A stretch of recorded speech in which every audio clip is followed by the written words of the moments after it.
अंग्रेज परस्तों साहूकारों व जमींदारों को लूटकर स्वतंत्रता सेनानियों को धन देता था। सियार मरवा गिरोह बताते वो दिन भर लाठी भले लेकर पूरे दिन चलते थे।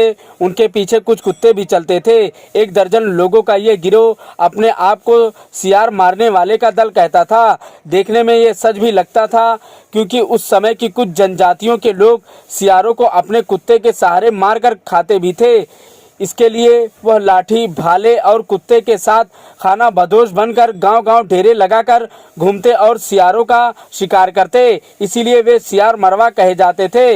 यह चर्चा है उस सियार मरवा गिरोह की जो वास्तव में जताती नहीं था, वरना वह स्वाधीनता सेनानियों की मदद के लिए फटे पुराने चिथड़े पहन और साथ में लाठी भाला कुत्ता लेकर दिन भर गांव के सिवान में दर-दर सिवान भटकता था और रात को किसी अंग्रेज परस्त जमींदार या सेठ के घर डाका डालकर मिले धन को सेनानियों को भेज देता था। इसके अलावा वह अंग्रेजों की जासूसी कर उनके खुफिया राज भी सेनानियों को भेजने का काम करता था। 1942 के राष्ट्रव्यापी स्वाधीनता आंदोलन में इस गिरोह की सक्रियता मिलने पर चरम पर थी। 8 अगस्त 1942 को भारत छोड़ो आंदोलन की घोषणा हो चुकी थी। पूरे देश में हड़ताल और तोड़फोड़ की कार्रवाइयां तेजी पर थी और स्वाधीनता सेनानियों को जेलों में ठूसा जा रहा था। इससे जनता में भारी आक्रोश था। वे हिंसात्मक कार्रवाई में लिप्त होने लगे थे।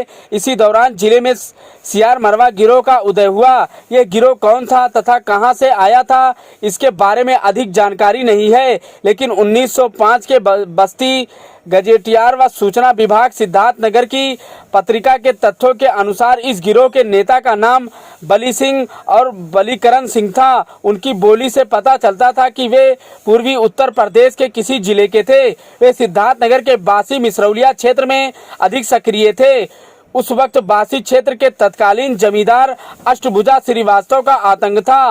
वो अंग्रेजों के वफादार थे।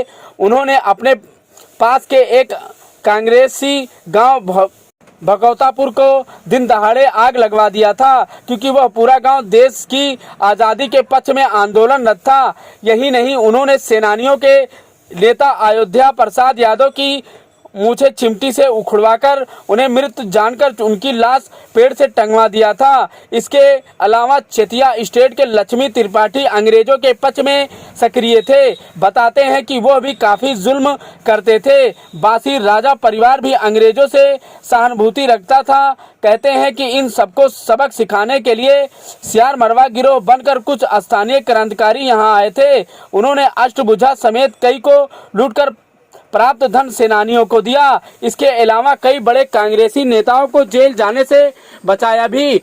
फटे चीथड़े पहनकर दिन भर कुत्तों के साथ नदियों के किनारे खेतों में भीटों पे भटकने वाला ये गिरोह, जिनके दम पर जनता को बड़ी राहत थी, अचानक एक दिन गायब हो गया।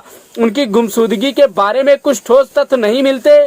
पुस्तकों में केवल अनुमान किया गया कि संभवतः उनकी अंग्रेज विरोधी कार्रवाइयों से परेशान होकर ब्रिटिश पुलिस ने पूरे गिरोह को पकड़कर उन्हें मार दिया। इस विषय में इतिहास के जानकार प्रोफेसर कमालुद्दीन कहते हैं कि बली सिंह बलीकरण सिंह गिरोह चाहे जहां का रहा हो, मगर उनके कृत्य और संभवतः उनकी शहादत स्मरणीय है। हम इन्हें भूलते जा रहे हैं, जो बहुत दुखद है।